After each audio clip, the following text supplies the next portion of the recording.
Bienvenue, mesdames et messieurs, sur le plateau de votre émission alternative, aujourd'hui consacrée à l'insécurité alimentaire, quelle pratique de résilience. Pour ce numéro, nous allons donc analyser cette situation de crise alimentaire que vit le Burkina Faso et au-delà la sous-région. Et j'ai le plaisir de recevoir pour vous le secrétaire exécutif du ROPA, le réseau des organisations paysannes et des producteurs agricoles de l'Afrique de l'Ouest, qui est M.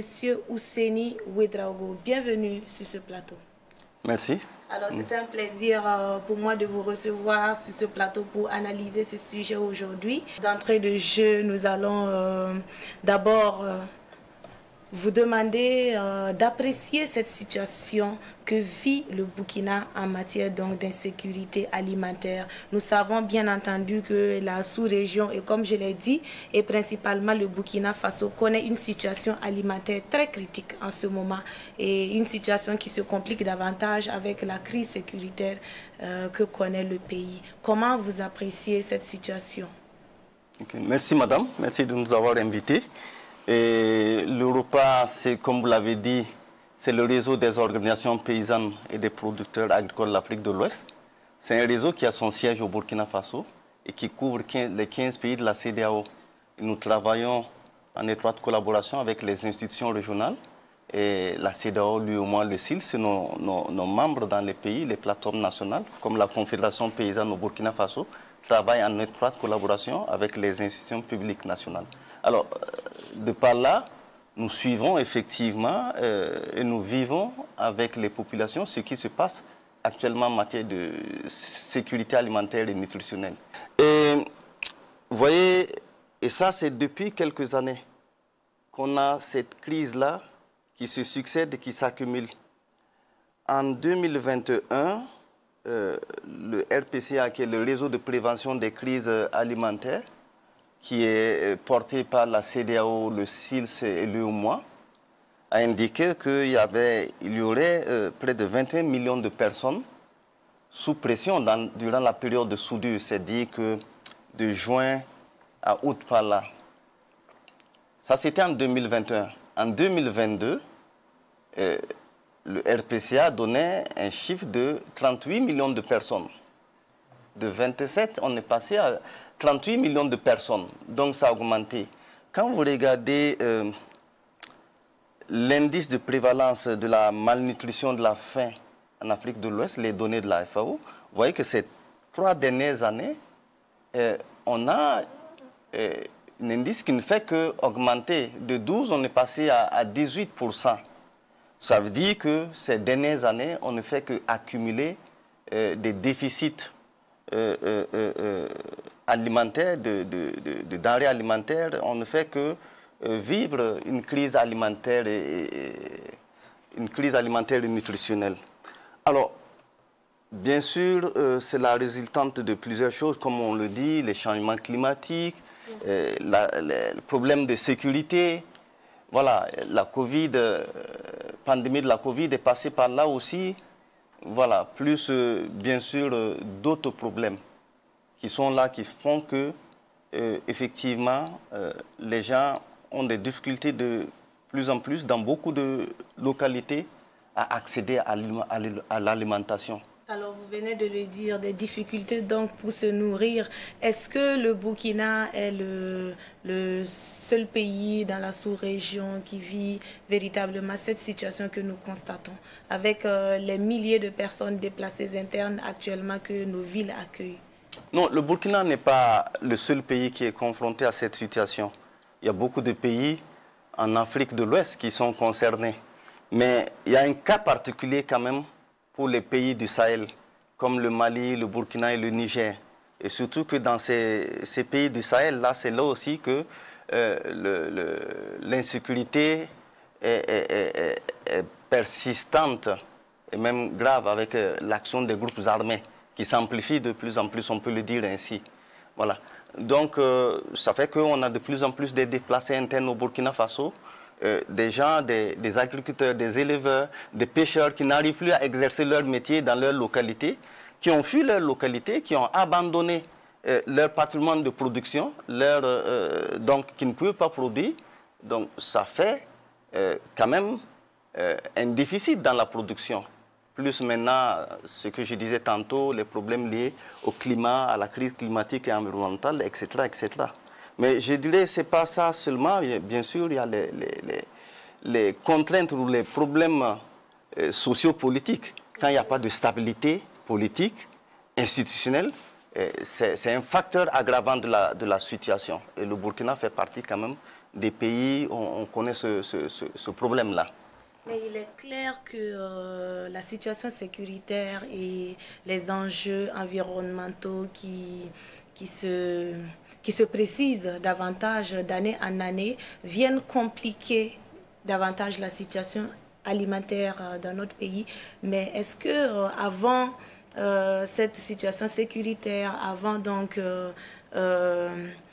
cette situation donc de climat politique actuel dans la région, est-ce que bien avant, il n'y avait pas un problème, bien avant cela? Parce que apparemment, c'est la situation actuelle qui vient mettre à nu ce que nous connaissions auparavant.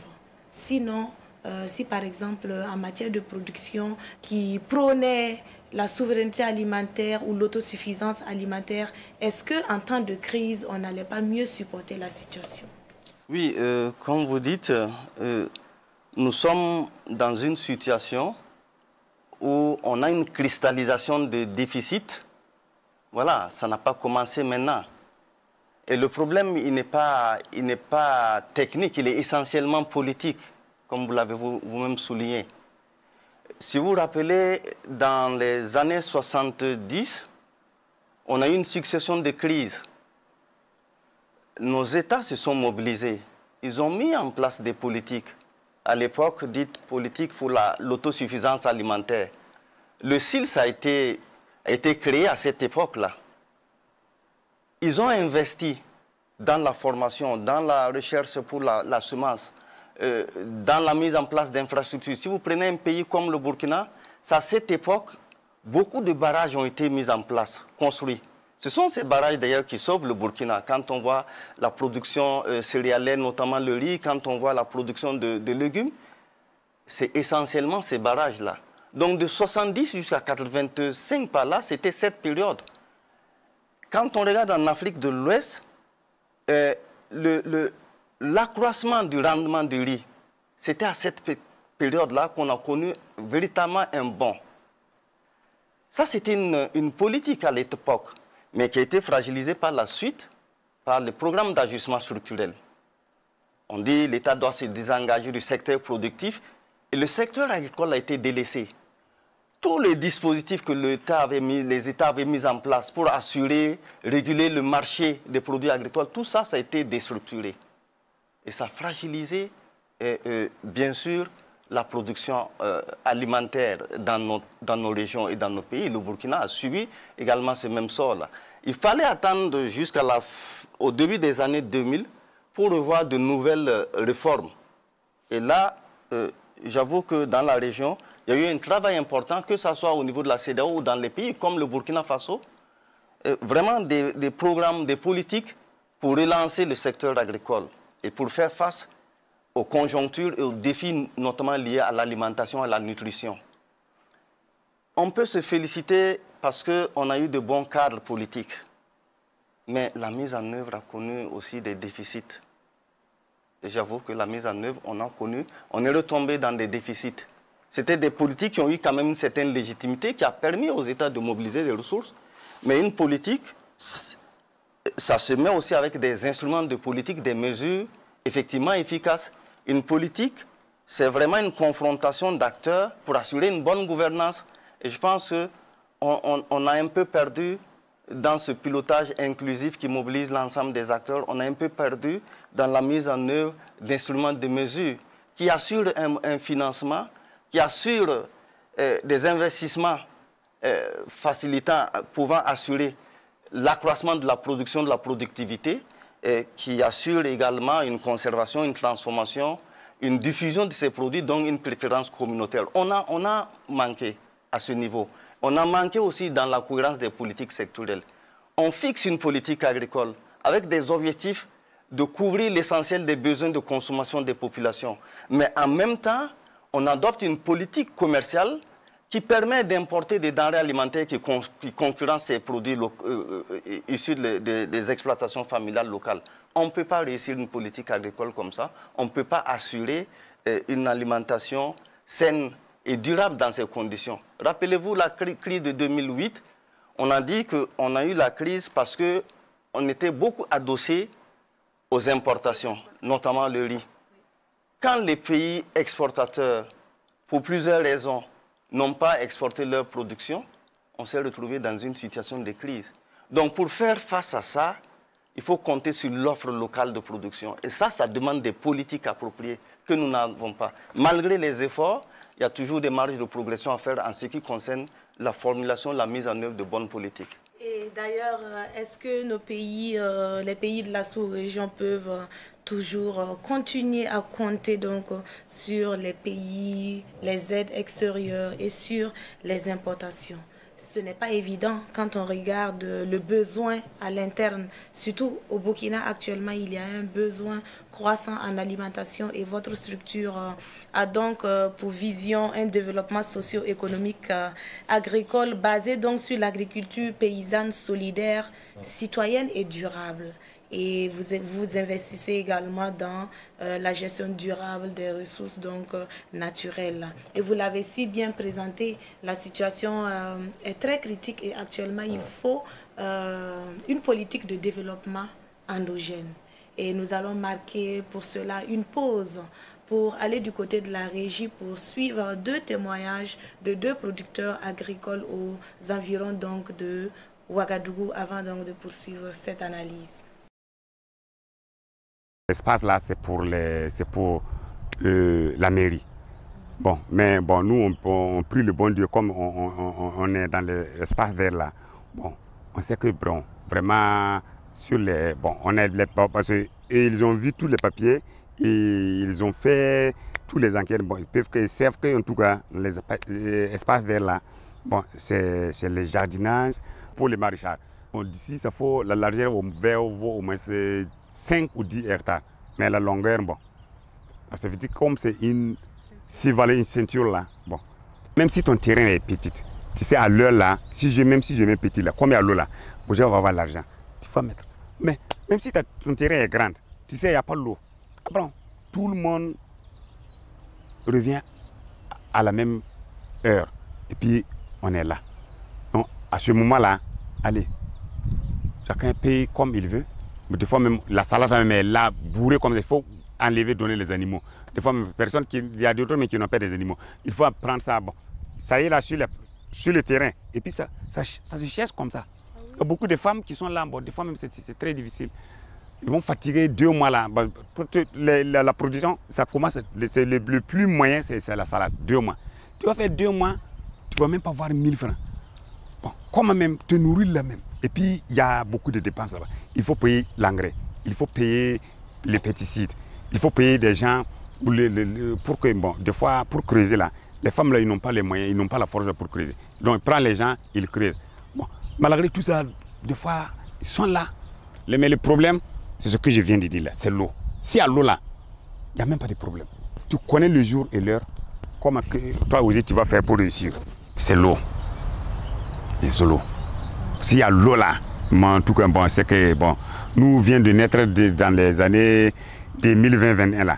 D'ici 2025-30 là, bon, notre signal là, on va bon, dans la télévision, dans les radios là, moi c'est quand tout bon. Parce que ce ne sont pas des gens qui ne connaissent pas. Bon, nous on connaît, mais il n'y a pas d'accompagnement. C'est parce que c'est à l'heure là. C'était vers le mars, avril là.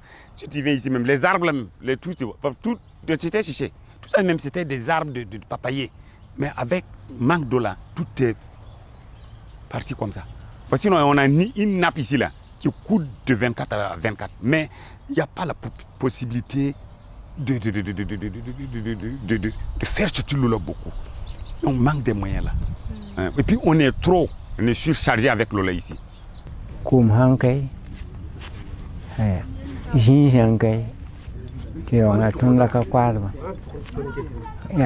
Nous souffrons énormément de manque d'eau et de l'expropriation des terres que nous exploitons.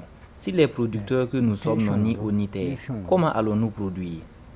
Même les enfants savent que l'agriculture est importante. De nos jours, les gens font des promesses dans les radios et les télévisions, mais sur le terrain, nous ne constatons rien de concret parce qu'ils oublient par la suite les promesses qu'ils nous ont faites. Nous leur demandons donc de se pencher davantage sur nos préoccupations.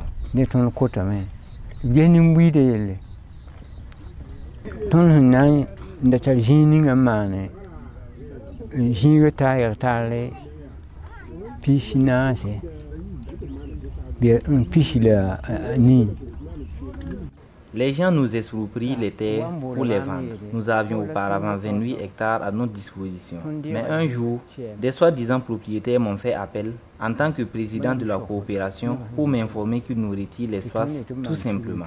Nous leur avons demandé de nous accorder leur clémence afin de poursuivre notre activité, mais ils ont refusé sans aucune possibilité de négociation. Vous pouvez confirmer cela avec les autres qui sont là. Cela a bien été le cas et effectivement, la terre nous a été retirée et vendue par la suite. Nous ne pouvions pas imaginer que les choses allaient se passer de cette manière et cela nous a causé un grand tort.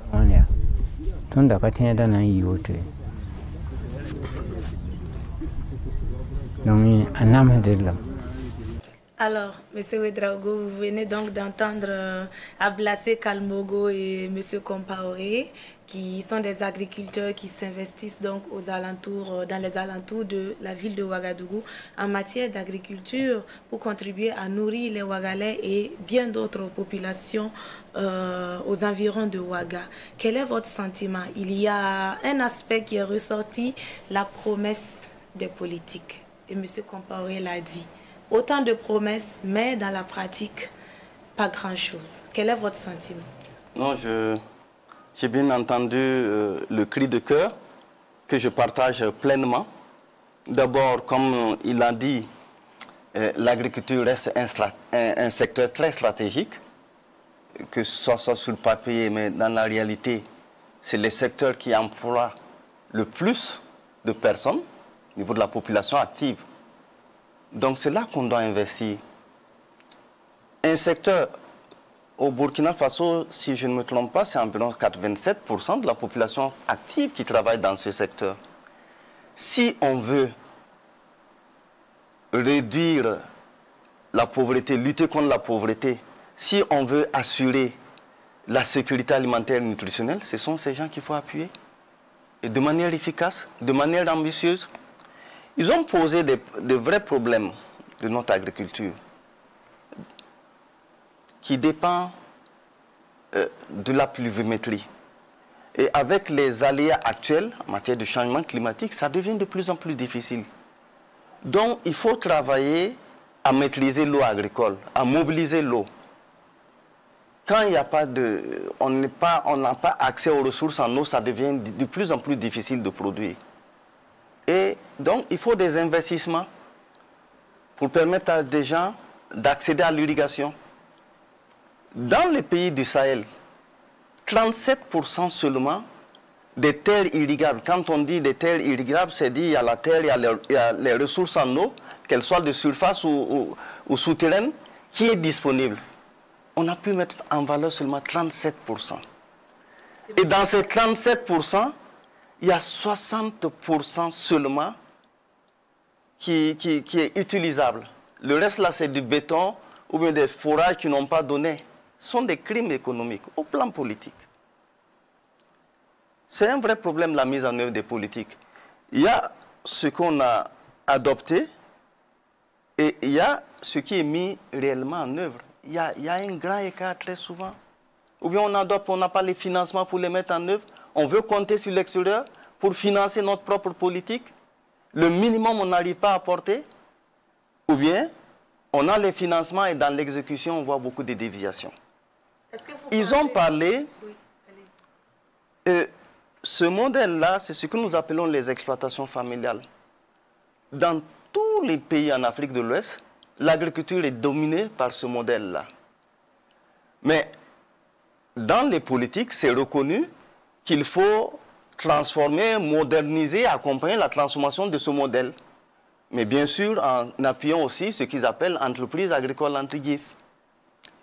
Mais dans la réalité, les politiques ont la propension à soutenir ce qu'on appelle l'entrepreneuriat agricole, à faire des cessions de terres à des étrangers ou à l'élite politique ou économique pour prendre la terre des petits producteurs, des exploitants familiaux. Il a souligné ici.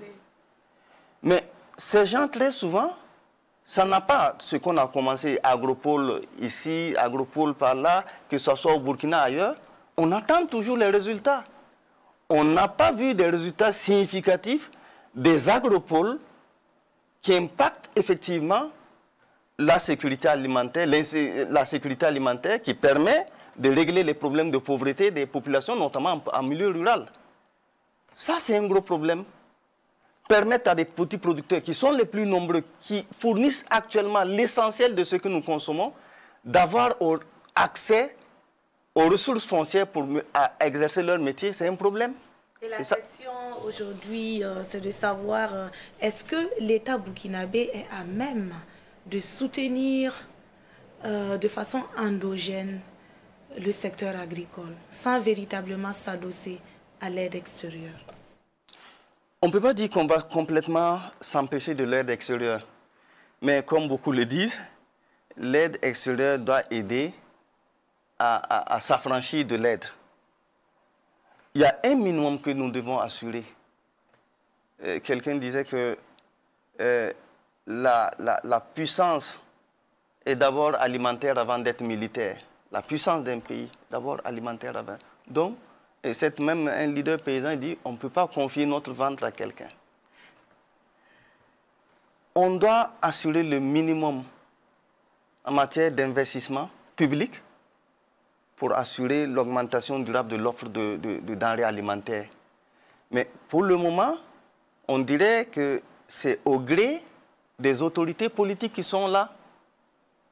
Tantôt, il y a un gouvernement qui est là, qui fait comme ça, l'autre vient changer. Pourtant, l'État doit être une continuité. Oui, ça doit être une continuité. Et ça veut dire qu'il faut trouver les mesures, les instruments qui sont appropriés. Je ne sais pas, je parle en matière de financement. Bien sûr. Si on a, par exemple, une loi de finances, peut-être c'est encore mieux qu'un programme présidentiel qui est porté par un ministre. D'un gouvernement à l'autre, ça change. Voilà. Il faut se donner les moyens de trouver les ressources internes pour financer notre agriculture. Beaucoup de gens, beaucoup d'organisations paysannes de la société civile, que ce soit au Burkina ou ailleurs, ont posé les problèmes, ont fait des propositions. On a beaucoup de sites miniers ici. Est-ce que c'est pris en compte? Bon, partiellement. On est dans des difficultés parce que tout n'est pas pris en compte, tout n'est pas mis en œuvre, c'est ça. Voilà. Il y a beaucoup d'engagements qui ne sont pas mis en œuvre. Les chefs d'État se sont retrouvés librement à Maputo en 2003. Ils ont dit, OK, nous allons consentir au moins 10% du budget. Chaque pays prend cet engagement, au moins 10% du budget, dans des secteurs, enfin, dans des activités, dans des investissements qui permettent d'avoir au moins 6% de croissance agricole. Quand on a fait le bilan de Maputo, en Afrique de l'Ouest, il n'y avait pas plus de 4 pays qui ont respecté. Et dans les 4 pays, quand on prend 10%, ce n'est pas investir là où on peut avoir de la croissance agricole de moins 6%, c'est dans des salaires, dans des véhicules, etc. Ça n'assure pas la croissance. Donc, comme on disait tantôt, il y a un problème de mise en œuvre. Voilà. D'abord, la cohérence des politiques et la mise en œuvre des politiques pose problème. Ça, il y a des efforts, hein, on le reconnaît, mais il y a toujours des marges de progression à faire.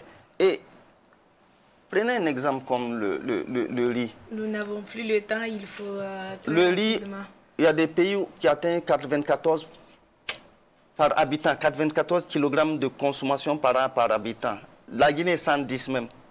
Mais le riz, c'est le denrée le plus importé pour l'Afrique de l'Ouest. Quand on atteint ce niveau de consommation d'un produit, on ne doit plus dépendre de l'extérieur pour se procurer ce produit-là. Et on a tout le potentiel en Afrique de l'Ouest pour couvrir l'essentiel de ce dont on a besoin en riz. Et très rapidement, nous sommes à la fin de cette émission. En quelques secondes, quel est l'appel que vous lancez à l'endroit de nos autorités? L'appel que nous voulons lancer ici, c'est déjà fait par les responsables d'Europa. Il faut des mesures urgentes pour cette campagne-là. il faut vraiment tout faire, se battre. Il y en a qui disent que c'est très tard, mais il faut continuer à se battre pour trouver des fertilisants pour la campagne pluviale et même la campagne de maraîchage qui va venir. Il faut des conseils agricoles.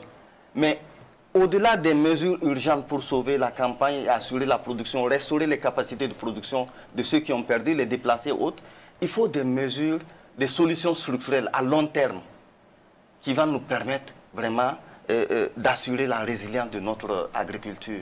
Alors, merci Monsieur Ouseni Ouedraogo, qui est secrétaire exécutif du ROPA, Réseau des organisations paysannes et des producteurs agricoles donc, de l'Afrique de l'Ouest. Merci à vous d'être venu sur ce plateau apporter votre analyse à cette situation d'insécurité alimentaire que vit le Burkina et au-delà l'Afrique de l'Ouest. Merci madame. Et merci à vous, fidèles téléspectateurs de cette émission alternative. Je vous donne rendez-vous très prochainement avec un autre thème. Même heure, même jour. À très bientôt.